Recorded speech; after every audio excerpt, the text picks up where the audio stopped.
kaThixo. Kukho izinto imfihlo ezaziwa nguThixo ngempilo yethu.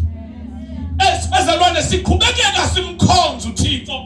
Ndifuna si-understande ingqondo kaThixo ngathi. Ngenye imini uthi ku-Abraham, phuma ezweni lakowenu lokuzalwa, ndikuse ezweni endiyakubonisa lona.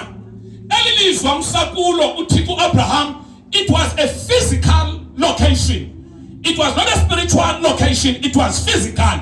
Even that journey ka-Abraham yayizaba physical. Wayengazuhamba noThixo ngomoya. Kwakufuneka epakishile physical. Ashiye eli lizwe. But ephumayo elabheka kulo. Elabheka kulo kathini? Ifuna ibambe. Elabheka kulo kathini? But ela kulo yakhutshwa kulo. But usiwendaweni yena ngayaziyo eyaziwa nguThixo. Because ijeni yethu noThixo siyazazi indawo esikhutshwe kuzo, kodwa sikhoshwa ngendawo esisakuyo. uThixo busy nguwe. Uyayazi background yakho, kodwa ingomso lakho liselukholweni ukuba ingomso lami lizaba ngcono. Naku Abraham xa kufihla ilocation yakhe, kufihla engayinikwa imap yendawo. Bandiphinde i-relationship yakho nami Abraham bayiqine, because iyakwenzeka into uba ndikushiya endleleni, and ukushiya kwam endleleni usenhlango sobe uyofika because imap ayikho kuwe. Hello church. Hello church. Hello church. Now if uThixo uzawuhambalohlobo no-Abraham, ithi le nto, every dream u-Abraham anayo matters. Every vision ayifumanayo matters. Yonke into eyenzeka empilweni yakhe kufuneka iqwalasele, because akazazi apha yakhona. Makangabi nathuba lodlala, because wadlala washiyeka buhambeni noThixo, uyawuthesisa uThixo umgama. Akwazi umtreka uThixo because akanayo imap. Ikhona icawe. Amen. Erumeza wakhwanyaza xa bemjonga uThixo abasamva kodwa kwashiyeka isiqhelo. But the problem yeyoba imap yejeni abanayo. Map yejeni abanayo. Usengathi kanti uprofethi wephezu kwempilo yakho, kodwa you will be great. But the details akhange zikhutshwe. Ngoba kwathona ku-Abraham, what I will make your name great, I will make your name famous. Wonke osikelela wena uyawusikeleleka, nawe uyawusikeleleka, kodwa indlela azayihamba ayicelwanga. Uthe uThixo imap lapha kum, as long uThixo uhamba nami uzayofika apho ubheka khona. But the problem yale generation ifuna uzihambela. Ifuna uzihambela. That is the problem. Ifuna uzihambela. Ifuna uzihambela. Now uhleli ndiyazididizela. Yebo. Uyazididizela now. Amjongela kuyamwana udiniwe, uyaqhudela edidiza. Kudala zama. Kudala zama. Abanye uze inkonzo wakho bediniwe kudala. Ezama nomlilo ubukhe wakhona uphinde wacima. But now it is so unfortunate that uThixo sekemkile. Uhambile. Wenze njani uThixo? Wenze njani uThixo? If you find the Deuteronomy 2 verse 3, can you get that please quickly? uThixo nijikeleze endaweni enye long enough. Lithi xesha nijikeleze. Babehamba bathi bephinda bejonga ingathi sisekulanda obesikuyo nje. Kudala ukhonza, but ngoba ukhonza isimo siseyiwanga. Mase kudala uthi kuba u10 years, no ujole 10 years, okuyijikeleza. Endaweni eyi-1. Wathini uThixo? Turn northward. Turn northward. Wanika i-direction uThixo. And command the Israelites. Wayalela uSirayeli wathi yona i-direction bazalwane. Namhlanje uThixo uzonika wena i-direction. Mhlawumbe ubheka kulo ubona abaningi besiya kulo. Asihambi ngoba isihlwele sibheka ngathi, sijonga uba yena laliphi icala abheka ngakulo. Sometimes uyakwazi ujonga i-traffic, ubona abantu bebaninzi ucinga yeyona ndlela i-right leyo. Asikhomekekanga ngobani babheka ngaphi, siye kubemba uThixo uthe kuyihangaphi.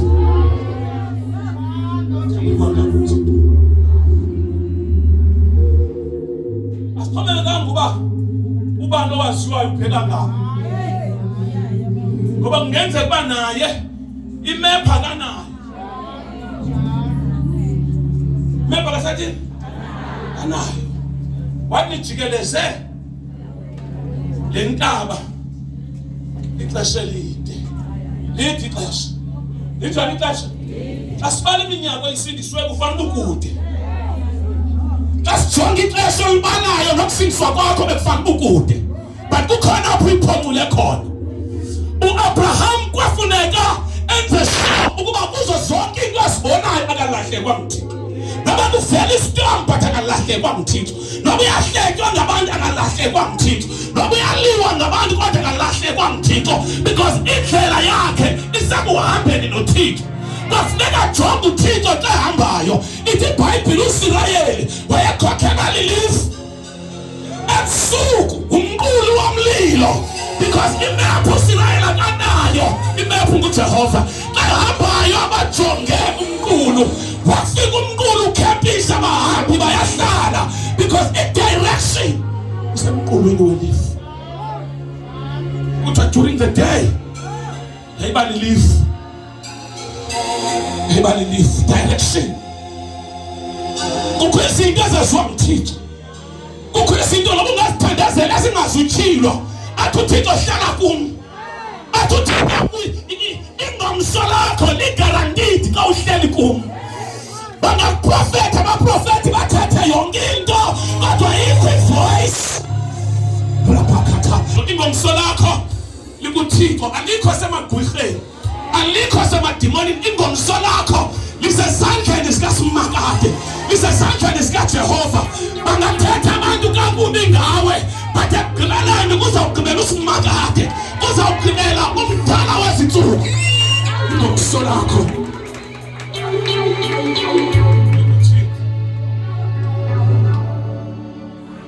John chapter 4. Anithi na ngokwexesha lenu, ngokwexesha, ngokwekhalenda, anithi kushiyeke inyanga eziyi-6 phambi koba kuvunwe.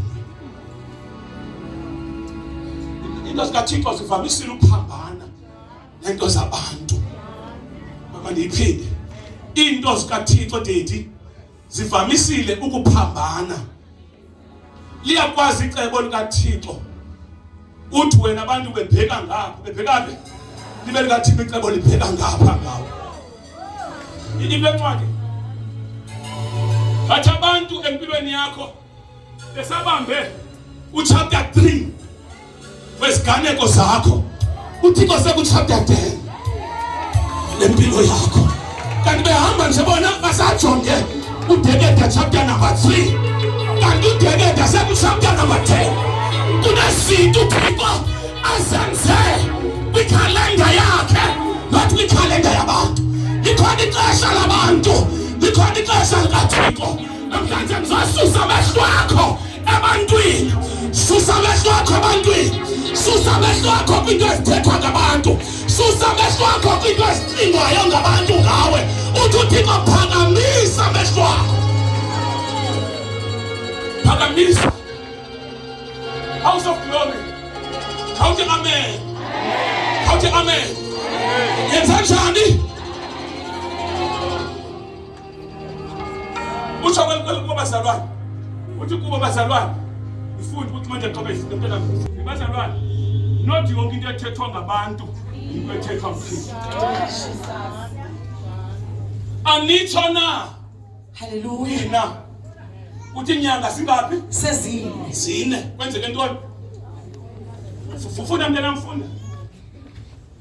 Ukuze kufike ukuvuna. Ayikhuphi imqala. Ukuze kufike ntoni? Ukuvuna. Bathi inyanga zine. Ukuze kufike ntoni? Uthi anitsho na. Ubangaba if usebenze ngoJanuary ngoba khoma lisave leyo ncama. Akho into basayenza ngoku. That is philosophy yabantu. Ubusebenze ngoJanuary okanye khamba ufumana umsebenzi ngoJanuary kude kube ngoku icompany ziyavala ngoku. Asaqeshwa abantu ncama. Uthi akutshiwo na. Akuthiwa na ukuthi ukuyithandazela ngoJanuary ngekenzeki ngoku ncama. Akuthiwa na ukuthi once wareach 835 ungekabi nemntana ncama. Because the system leyomntu iba complicated for what ihambisane nawe ukuthi uzale ncama. Ayitsho na ukuba ureach 40 years ungatshadanga ududelwa ngujambas ncama. But namhlanje ndiphethe ukutsho kukaThixo. uThixo adala into ingekho ibe khona. Sihamba nosimakade bazalwane. Ifilosofi zabantu ngakhe zigqithe ukutsho kukaThixo. Anitsho na ukuthi abangena grade 12 abaqasheki. Anitsho na ukuthi abangezo graduates abazidrop out esikoleni abaqasheki. Anitsho na ukuthi ababantu azidrugs abancedeka yabazalwane not years. Not in Lando school. Not in Lando school. Not in Lando school. Not in Lando school. But abantu kulento. Kada post down. Bethi phelile ngawe. Athi simakade bendilinde loxesha. Apha abantu bazawuncama khona. Kulapho ngangiqala khona. If awuyazi lonto, check uAbraham. iBhayibhile ithi when he was 75 years old. Abraham 75 years old. Kukhona sa ingxaki yakhe kuThixo. Yoba Thixo ndizala. Thixo ndinamntana. Why at age 75? Because ngokwengqondo yabantu ungareacha na level. Nakuphinda ube namntana. Wathi uThixo ndithe kuwe unguyise wengxokolo. Ndithe kuwe unguyise. Forget that medical report. There is a divine report about your life. Ndithe kuwe you are a father of many nations. Through you, all nations. Kuthixo isibhedlele sithi ixesha ligqithile. Isibhedlele sithi ubheke engcwabeni uthi uThixo izinto ezingenzekiyo ebantwini kumzi yakwazi ukwenzeka. Uthi uThixo all things are possible to those who believe. Do you believe God? Do you believe the word? Do you believe the good news of the gospel?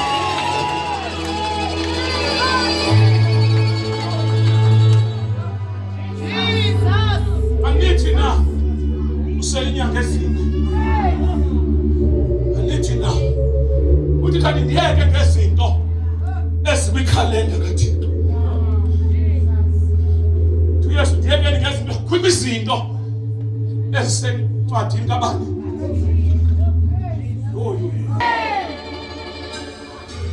Uthi anithi na usiyeke inyanga ezingaphi? Eziyi4. Kuvulwe. Kwenziwe njani? Kuvulwe. Uthini mntana mphaya? Uthi ndithi mna ngizafuna mntana mfuna. Uyanyanzeleka uphakamise amehlo uba nenhloko yakho ithini? Akuphakami mehlodwa. Xa kunyuka amehlo uphakama nendlebe. Bathi xa bethetha bathetha apha indlebe zakho.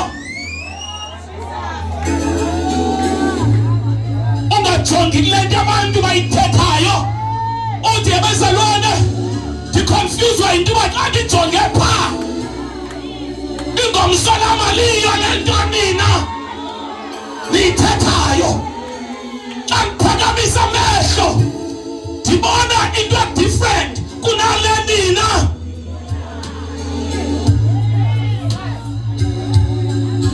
Yayeka ngoku. Anithi na mamfaka kushiyeke inyanga ezinde uvulwe. Anithi na ushiyeke inyanga ezingaphi? Nithini? Uvulwe. Uthi bamela ke ngoku. Mna ndithi mna umenzi wezulu nomhlaba. Mna ndikhoyo nandoda engenamnombo engadalwanga eyasuke yabakho. Mna ngamandla aselumthweni endavuthela izulu nomhlaba zakhona. Wathi kusenyanyeni wasuka umoya wami wafukama. Wathi kuzawuthetha mna ngoku. Bazalwane, January bathethile abantu ngawe, February bathethile abantu ngawe, kude kwangoku bethetha. Namhlanje ngizothi kwephakamisa amehlo akho. Ukhona othethayo, ukhona ozothetha. Ndithi Thixo walinda uAbraham ukuthi isystem yomzimba imkhanyele. Kuthiwe ngeke uphinde ube namntana. Kwayiwa kuSara, kwathiwa uSara wayesangasayi nasexesheni. Yonke into ayidisorder kuSara ugugile. Akasanamandla athwala unyana for 9 months. Wafika uThixo wathi ndithi next year this time. Ankathala babathena abantu. Ankathala baba kuya kwathwana esibhedlele. Ankathala babagqirha yathi empilweni yakho. But I, the Lord, thus says the Lord, next year this time you shall, no, Sarah, your wife, Rapakato, shall have.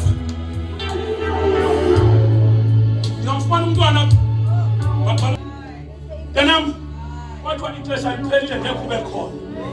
Afal, what ngani? Ngekuthini? Wathi uThixo abantwana benziwa ngugqirha. Wakhe wabuza uThixo kuYobhi.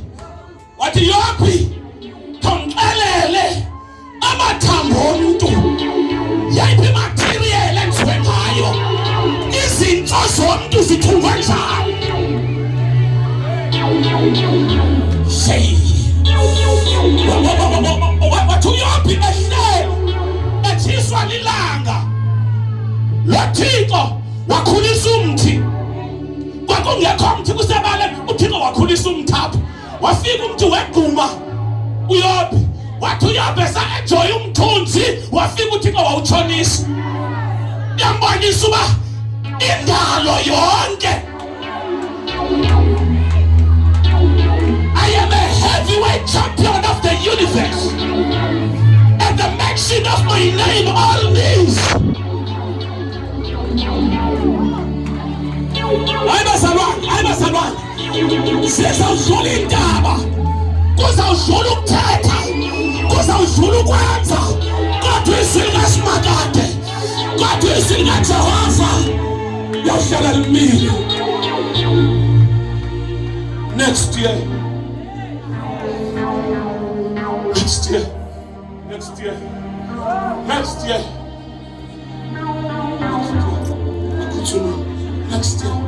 This time. It's a Bible. Hey. Usara. I must have one. It's a Bible. Ubani. She was at the back of the tent. Ngoba xa semthetha uThixo ayinanto yobuhleli ndaweni ecaweni. Kuthiwa lo waye at the back of the tent. Uthumela nakho uyaziwa nobuphi. Right at the back. Where is Sarah? A messenger xa ilaqaza imboni. But ayathi lo nto message mayingayithethi. Where is Sarah? USarah umkakho. What in next year? This time, Sarah, your wife, shall have. Hey, uzawanjelwa nguThixo. USarah uzawanjelwa ngubani? Uzawanjelwa uSarah nguThixo. Ngelo xesha bezalwane isimo sithi uSarah ngeke aphinde abe nabantwana. Ngathi uThixo uthi phakamisa amehlo akho. Wamkela izinto ezisuka enyangweni. Uyeke into ezisuka ebantwini. Abantu bayaphoxana. Abantu bazalwane angakunika isonka namhlanje ngomso sithathe.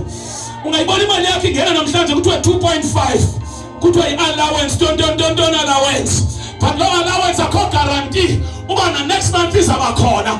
Uhleli nje uyacinga uba le allowance noma izawuqhuba ixesha elingakanani, kodwa kukhona osenyangweni othi phakamisa amehlo akho uyise wenkegama. Le-offense isiyaqualifya kulo. Nabangena abazali abakhuliswa si-single parents bayaqualifya kulo. Nabatshate abalahlwa ngamadoda nabafazi bayaqualifya kulo. Nababhujelweyo bayaqualifya kulo. Phakamisa amehlo akho, susa amehlo akho estressini, susa amehlo akho engxakini, susa amehlo akho kuloo depression ojongene nayo, ngoba usathana ufuna ujongane nale ngxaki ukuze uve ukuthetha kwakhe. But uJehova uthi lift up. I will lift up my eyes. I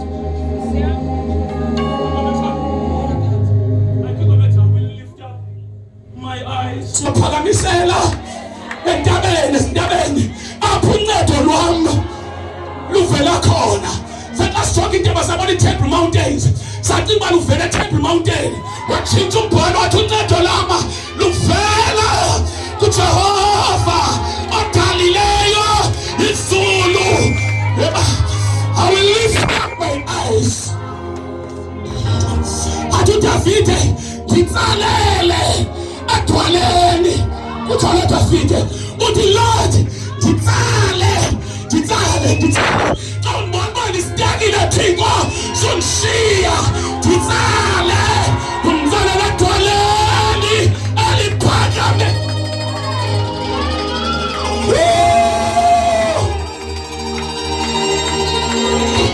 Ayomeza wakho yithi mase uyakudinga udoda, uyasidinga isandla, usidaka kakhulu, wayisiwa unamandla.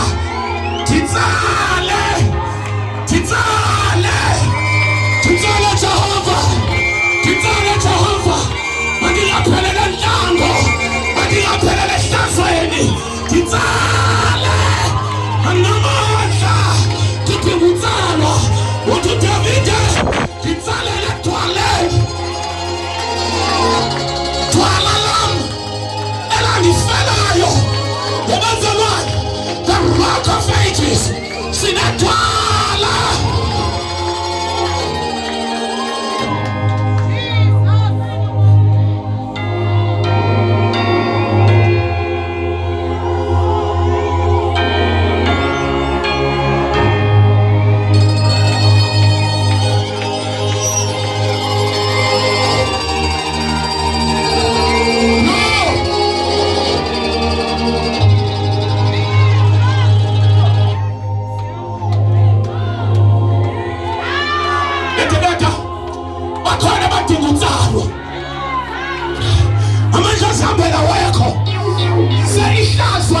Ungangena phezu kwempilo yakho, but udinga indumiso. Ngitsale edwaleni. Bathethile abantu bathi angekho uphumelele, athethile amagqwirha athi angekho uphumelele. Ngitsale Jehova, tsala ifamily yami, tsala abantwana bami, tsala icareer yami, tsala ibhizinesi yami. Ngitswalela edwaleni.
Bakajonga uThixo bukhoma ngabhubhanga kodwa balimeleyo. Hayi basalwane. Khona leqhawe. Wathini uThixo usakhele. Wathi uThixo Moses kukhona sakhele abadliweyo sinyoka. Kodwa bafanga basaphila. Asizubashiya nyango. Wathi Moses yenza inyoka yobhethu. Uyikhombe phalini esibandeni. Uqalele abadliweyo sinyoka. Mabaphakamise amehlo abo. Bajonge enyokeni yobhethu. Kuthi bajonga baphila. Bajonga bathi abafayo ngabajonga enxebeni lenyoka. Kodwa bashifte amehlo bajonga kuye bayaphila. Watayitshintshayo uYesu kwiNew Testament wathi njengoko bayiphakamisayo inyoka yobhethu entlango makenziwe njalo ukuphakanyiswa unyana womntu. Ebazalwane xa siphakamisa uYesu bayaphila bayaphila. Endile nokwenza nokuphakanyiswa kwakhe lilidala lethu nalidwala elinamandla gama lalo nguYesu.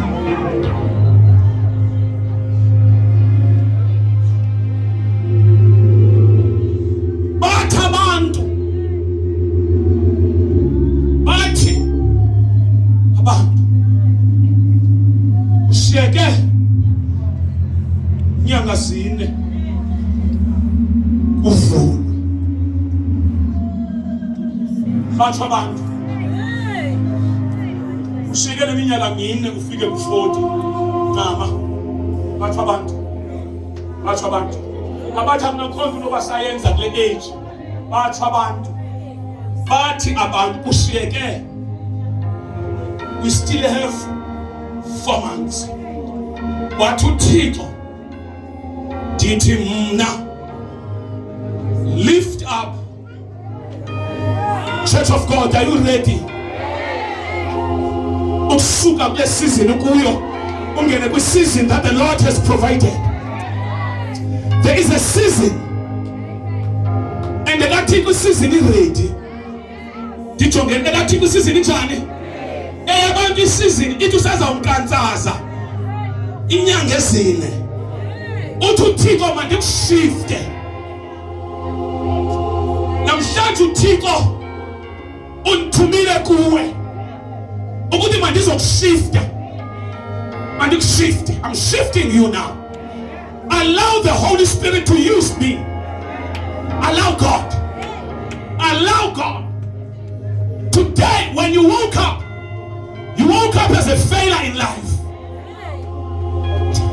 But namhlanje ndimile endaweni yamandla. Nanku makade thetha. Nanku tata ohlala ngapha kwayingqumbuza mafe thetha. Lift up your eyes. Your eyes. Daughter, lendi mbulalayo ngamehlo akho. Ukompite kakhulu nabantu abanesandla kunawe. Uthetha ujonge bathenga imoto, i-Range Rover zintsha, wacinga wena uThixo kasebenzi. Lift up. Uthetha ujonge itshomi zakho zihlala ngama-Kirstenbosch wena usahlala emkhokhwini. Lift up. Lift up your eyes. This is what God is saying right now. This is a fresh word from God. This is a fresh word. God is giving me this word. Listen to me. This is what God is saying. Ukuthi suku nqinisisa ubukho bukaThixo empilweni yakho nge-results. Amen. Uthixo mandithi. Uthixo uthi mandicacisele. uMoses beno Aaron kwathiwa mabakhombeliwa kuze kuphuma amanzi. Abalikhomangiliwa baye balibetha, but still results zakhona. Sibona uThixo esithi ezawubulala uAaron ethi makanyuka ngehle entabeni yaseHoreb. Uthi entabeni phamkhululeni ingubo uzawufa. Uthi xa thetha ngoba nina nandi disobey. Enhlanga ngathi khombani liwa ngizosukiseka. Nina nalibetha. But i-results ngoba uselibethiwe.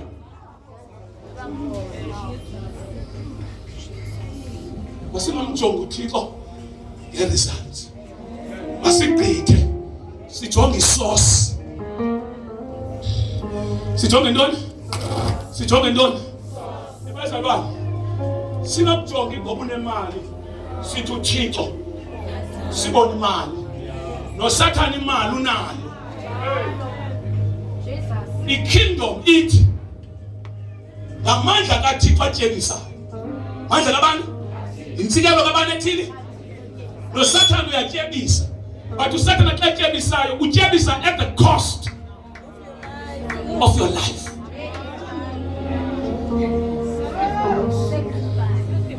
So lapha ukuyiqala bengingalazi the spiritual side of engineering. I always thought with the engineers operate with dimensions. Up until I discovered something. Kuthiwa kwakusokhiwa kweli lizwe fokatheketa indlela highway. But aseba le ndlela highway and lo mlambo kuzawungenwa nalapha elwandle because kusemlomeni welwandle nalo mlambo. Le bridge izawungena nalapha elwandle. Kuthiwa i-leader enye ye-scientists, engineers yathi kubo mamelani ke ngoku itsho kwezi engineers. Xa indlela yethu izawuhamba apha kuyafuneka siqale siyocela indlela kubaphathi bamanzi ngoba it's a kingdom. Abantu bayafakala na. Sela siyocela ntoni? I-permission yoba sinqumle ngoba kumkani. Kuthiwa kwenziwa zonke ke i-rituals. Wathetha kwazi uthetha yabuya impendulo. Yathi asinakulivumela ngoba xa nimisa some of i-pillars zenu apha a portion ye kingdom yethu will be lost. A portion yobukumkani bethu zawulahleka.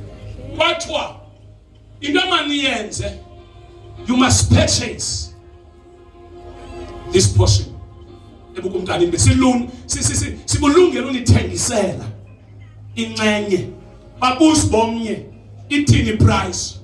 Kwathiwa it's a spiritual currency.